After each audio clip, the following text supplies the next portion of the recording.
السلام علیکم ناظرین، پروگرام ویژن بہ راجہ عاطف ذوالفقار کے ساتھ آپ کی خدمت میں حاضر. ناظرین، عمران خان صاحب کی طرف سے دی جانے والی ڈیڈ لائن کا کل آخری دن ہے. کیا کل عمران خان صاحب اپنے دھرنے اور لانگ مارچ کا دوبارہ اعلان کریں گے یا نہیں کریں گے؟ اس پہ بات کریں گے. اور پھر ایک اہم ترین شخصیت نے وفاق پاکستان کے خلاف بغاوت کا اعلان کر دیا ہے. یہ کس نے کیا ہے اور کیوں کیا ہے، اس پہ بات کریں گے. اور پھر جناب آصف علی زرداری صاحب کی منتیں کرنے والی تو آڈیو کال لیک ہو گئی، لیکن کچھ منتیں نواز شریف صاحب کی بھی کی گئی ہیں اور نواز شریف صاحب نے جواب کیا دیا ہے، اس پہ بات کریں گے. اور پھر عمران خان صاحب کی آخری امید اس وقت سپریم کورٹ آف پاکستان کیوں ہے، ان تمام موضوعات پہ بات کریں گے. مگر اس سے پہلے کہ ہم پروگرام کو آگے بڑھائیں، آپ سے گزارش ہے کہ اگر ابھی تک آپ نے ہمارا چینل سبسکرائب نہیں کیا تو پلیز کر لیجئے. ساتھ ہی بیل آئیکن بھی دبا دیجئے تاکہ جو ہی ہمارا کوئی نیا پروگرام اپلوڈ ہوتا ہے تو اس کا نوٹیفیکیشن فوری طور پر آپ کو موصول ہو سکے. پروگرام کا باقاعدہ آغاز کرتے ہیں ناظرین. گزشتہ 2 روز سے پاکستان میں ایک آڈیو لیک کا بڑا شورا ہے، جس میں ملک ریاض صاحب جو پراپرٹی ٹائکون ہیں، انہوں نے آصف علی زرداری صاحب کو مبینہ طور پہ کال کی اور انہیں بتایا کہ جی خان بڑے میسج کر رہا ہے، میرا پیچ اپ کروا دیں. وہ سارا کچھ پول کھل گیا ہے اور 2 دن گزرنے کے باوجود ابھی تک پاکستان تحریک انصاف ایک عجیب مخمسے کا شکار ہے اور اس کی وہ تردید نہیں کر سکی. نہ اس کی تردید پی ٹی آئی کر سکی ہے، نہ اس کی تردید آصف علی زرداری صاحب نے کی ہے، اور نہ اس کی تردید ملک ریاض صاحب کی طرف سے سامنے آئی ہے. اور یہ پھر ہم یہ کہہ سکتے ہیں کہ وہ بری طرح ایکسپوز ہو گئے ہیں کہ ایک طرف تو وہ جلسے جلوسوں میں کہتے ہیں کہ یہ 3 اسٹوجز ہیں اور یہ میری بندوق کی نشست پر ہیں، اور پچھوں وہ جا کے کہتے ہیں کہ جناب سیٹل مہربانی کرو، ہمارے ساتھ پیچ اپ کر لیں. اچھا، یہ پیچ اپ والی معاملات انہوں نے صرف آصف علی زرداری صاحب کے ساتھ نہیں کیے. آپ کو بڑی دلچسپ بات بتائیں کہ جس وقت یہ حکومت بنی تھی تو اس وقت جو حکمران اتحاد ہے ان کی طرف سے بھی اور مسلم لیگ نون کی طرف سے بھی اس چیز کے امکانات خاصے واضح تھے کہ یہ حکومت جو ہے وہ ضروری اصلاحات کر کے تو پھر فوری طور پہ الیکشن کا اعلان کر دے گی اور اگلے الیکشن میں چلی جائے گی. لیکن ہم نے دیکھا کہ ایسا نہیں ہوا اور اچانک یہ حکومت نے ایک پلٹا کھایا اور حکومت نے کہا کہ نہیں جی، ہم تو اپنا جو ٹائم ہے وہ پورا کریں گے اور سخت فیصلے ہم لینے کے لیے تیار ہیں. انہوں نے جس طرح عوام کے ساتھ رابطہ کیا جاتا ہے، وزیر اطلاعات و نشریات بات کرتا ہے، وزیر اعظم بات کرتا ہے جلسوں میں، جلوسوں میں، میٹنگز میں، قوم سے خطاب میں، وہ انہوں نے کیا. اور انہوں نے کہا جی کہ الیکشن تو اب اگست 2023 میں ہوں گے. یہ سارا معاملہ ہوا اس طرح کہ ایک طرف عمران خان صاحب مبینہ طور پہ جہاں آصف علی زرداری صاحب کی منتیں طے کرتے، اسی طرح انہوں نے نواز شریف صاحب سے بھی رابطے کیے کچھ لوگوں کے ذریعے سے. ہوتے ہیں نا بہت سارے ذریعے، جیسے ملک ریاض صاحب ہیں، اس طرح اور بہت سارے ذرائع ہوتے ہیں جن کے ذریعے سے بات کی جاتی ہے. تو نواز شریف صاحب تک کچھ پیغامات پہنچائے گئے عمران خان صاحب کے، اور وہ یعنی کہ ایک ہی وقت میں وہ منت بھی کر رہے ہوتے ہیں اور ساتھ ہی وہ دھمکی بھی لگا رہے ہوتے ہیں. منت انہوں نے کس بات کی کہ انہوں نے منت اس بات کی کہ جناب آپ چلیں، ہمیں اپنی پارٹی کی حکومت ہے، آپ کا بھائی پرائم منسٹر ہے، اس کو کہہ دیں کہ وہ الیکشن کی 6 مہینے 8 مہینے کے بعد کی تاریخ دے دے.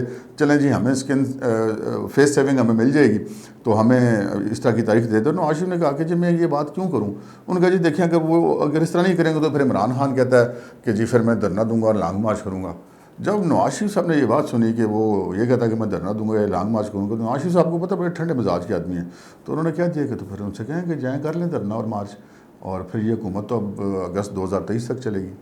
اب یہ وہ بات ہے جو کہ نواز شریف صاحب نہیں کرنا چاہتے تھے کہ نواز شریف نے کر دیا. انہوں نے پھر کہہ دیا اپنی حکومت کو کہ ٹھیک ہے، آپ مشکل فیصلے بھی لیں، جو IMF کے ساتھ عمران خان صاحب نے ایگریمنٹ کیے تھے ان کو پورا کریں اور اس کے بعد آگے حکومت چلائیں، اور اگست میں دیکھی جائے گی پھر اگلے سال اگست میں کہ ہم نے الیکشن کب کرانا ہے. کیونکہ یہ سارا معاملہ جو ہے وہ ایک معاملہ جو ہے جس وجہ سے یہ حکومت گرائی گئی تھی وہ کیا تھی؟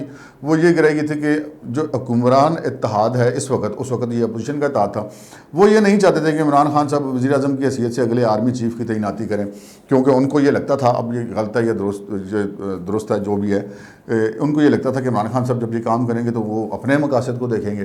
اسی طرح عمران خان صاحب کی بھی جب حکومت چلے گی تو ان کو جو الیکشن کی جلدی پڑی ہوئی ہے اس کے بھی پیچھے بھی ایک بہت بڑی وجہ یہ ہے، وہ یہ چاہتے تھے کہ جو اگلی تعیناتی وہ اپنی مرضی کی کریں، اور ان کا یہ خیال ہے، وہ خیال ہو سکتا ہے غلط ہے یا درست ہے، کہ شاید میں وہ تعیناتی کرنے کے بعد جو ہے وہ اپنی مزید اقتدار کو مضبوط کر سکتا ہوں. تو ساری گیم یہ تھی. تو جب نواز شریف صاحب کو اس طرح کے میسیجز کیے گئے تو نواز شریف صاحب نے کہا بھائی جو تو کرنا ہے کر لے. تو یہ معاملہ اس طرح ہوا. اچھا، آگے ہم چلتے ہیں جناب کہ بغاوت کا اعلان کیا ہوا اور کیوں ہوا. آپ نے دیکھا کہ جب آئین کے مطابق اسپیکر قومی اسمبلی نے ووٹنگ نہیں کروائی طریقے عدم اعتماد کے اوپر، ایک آئینی تقاضا ہوتا ہے، اس کو پہلے اس مطلوبہ وقت کے اندر نہیں کیا گیا، وہاں پہ آئین کی خلاف ورزی کی گئی. اس کے بعد پھر جب وہ دوبارہ کیا گیا تو اس کے اوپر بحث نہیں کروائی گئی. پھر وہ جو ڈیڈ لائن تھی اس کو میٹ نہیں کیا گیا، پہلے بھی نہیں کیا گیا درخواست جو عدم اعتماد کی تھی وہ دائر ہونے کے بعد، اور اس کے بعد جب اس پہ ووٹنگ کرانی تھی پھر بھی نہیں کیا گیا. پھر سپریم کورٹ نے حکم دیا، پھر بھی نہیں کیا گیا. اس کے بعد جب سپریم کورٹ نے رات کو عدالت کھولی تو پھر بھی وہ نشست چھوڑ کے چلے گئے اور انہوں نے خود ووٹنگ نہیں کروائی. پھر سردار ریاض صادق نے ووٹنگ کروائی. اس سے پہلے قاسم سوری صاحب نے بالکل غیر آئینی طور پہ جا کے انہوں نے وہ تحریک عدم اعتماد میں ووٹنگ کرانے سے انکار کر دیا, جس کے بعد سپریم کورٹ نے اس کا نوٹس لیا تھا. یہ کچھ غیر آئینی اقدامات تھے. پھر کچھ غیر آئینی اقدامات صدر عارف علوی صاحب کی طرف سے سامنے آئے. وہ گورنر کی تعیناتی نہ کرنا, پھر ان کی منظوری نہ کرنا, پھر ان کو ریپلیس نہ کرنا, پھر حلف نہ لینا, کافی ساری چیزیں جو تھی وہ جن میں بیمار ہو جایا کرتے, اس کا بھی کسی نے نوٹس نہیں لیا. پھر جو گورنر پنجاب لگائے گئے تھے کچھ دنوں کے لیے, عمر سرفراز چیمہ صاحب, انہوں نے جو کچھ کیا, انہوں نے آئین کی کوئی پرواہ نہیں کی. انہوں نے گورنر ہاؤس چھوڑنے سے انکار کر دیا, انہوں نے وزیر اعلیٰ سے حلف لینے سے انکار کر دیا. یہ سارا کچھ ہوتا رہا, لیکن یہ جو حکومت ہے, حکمران اتحاد ہے, یہ آئین کی ان ساری خلاف ورزیوں پہ کوئی کارروائی نہیں کر سکی. اب یہ جو آرٹیکل 6 لگتا ہے, یہ جو آئین کی خلاف ورزی پر جو کارروائی ہوتی ہے, یہ کوئی عام آدمی اٹھ کے نہیں کر سکتا. یہ حکومت کو کرنا ہوتا ہے. حکومت وقت جو ہے وہ ریفرنس دائر کرتی ہے اور پھر اس پہ کارروائی ہوتی ہے. اچھا, یہ چونکہ سارا منظر میں نے آپ کے سامنے اس لیے پیش کیا کہ جب اتنا سارا کچھ پاکستان میں غیر آئینی ہوا تو اس حکومت نے اس کا کوئی نوٹس نہیں لیا. جب کوئی نوٹس نہیں لیا تو پھر وہ حوصلے بڑھتے ہیں. پھر ہم نے دیکھا جب عمران خان صاحب نے یہ مارچ کیا تو اس میں KPK کی مشینری استعمال کی گئی. KP کے افسران آئے وہاں پر ان کے ریلی کے ساتھ. پھر گلگت بلتستان کی وہ جو فائرنگ ہوئی ان پر پرچہ بھی ہوا.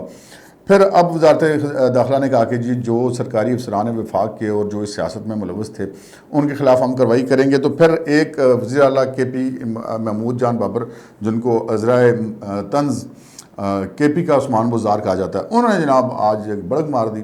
انہوں نے ایک تقریب سے خطاب کرتے ہوئے کہا کہ اب عمران خان اعلان کرے تو میں KPK کے تمام وسائل اور تمام نفری اور تمام مشینری لے کر جناب چڑھائی کروں گا جا کے ساتھ. اب یہ ایک جو ہے وہ کھلی ایک, آپ اس کو بغاوت کہہ سکتے ہیں مبینہ طور پہ, کہ ایک صوبے کا وزیر اعلیٰ وفاق پر چڑھائی کا اعلان کر رہا ہے اور ساتھ یہ بھی کہہ رہا ہے کہ میں پوری پولیس فورس تمام حکومتی مشینری لے کر وفاق پاکستان پہ چڑھائی کروں گا. اب وفاق پاکستان پہ جو چڑھائی ہے وہ ایک, اگر وہ بطور سیاسی کارکن کوئی کام کرنا چاہتے ہیں بے شک کریں. اگرچہ کہ انہوں نے جو ان کے ہیلی کاپٹر عمران خان صاحب کے خلاف پہلے بھی ہیلی کاپٹر کے ناجائز استعمال کا کیس چل رہا تھا پرانے KPK کی جو حکومت پرویز خٹک صاحب کے دور میں اس زمانے میں, تو وہ ابھی چل رہا ہے, لیکن عمران خان صاحب پھر ان کا ہیلی کاپٹر استعمال کر رہے ہیں. تو وہ جو معاملہ ہے وہ اگر ہوتا ہے کہ عمران خان صاحب جاتے ہیں اور وہ اگر وزیر اعلیٰ, ٹھیک ہے ایک وزیر اعلیٰ صوبے کا انتظامی سربراہ ضرور ہے, لیکن چلے ایک سیاسی کارکن بھی ہے, وہ اپنے لیڈر کے ساتھ سیاست کرنا چاہتا ہے, مارچ میں جانا چاہتا ہے, بے شک جائے. لیکن یہ اعلان کرنا کہ میں اپنی سرکاری مشینری, سرکاری پولیس, سرکاری فورس لے کر وفاق پہ چڑھائی کروں گا, پہلے تو ہم نے نہیں کیا تھا لیکن اب میں کروں گا, تو یہ ایک کھلا اعلان بغاوت ہے. اور اگر یہ اس معاملے کو جو ہے وہ بغیر نوٹس نہ لیا گیا تو پھر یہ آپ لوگوں کے لیے ایک راستہ کھول دیں گے جس کا دل کرے گا.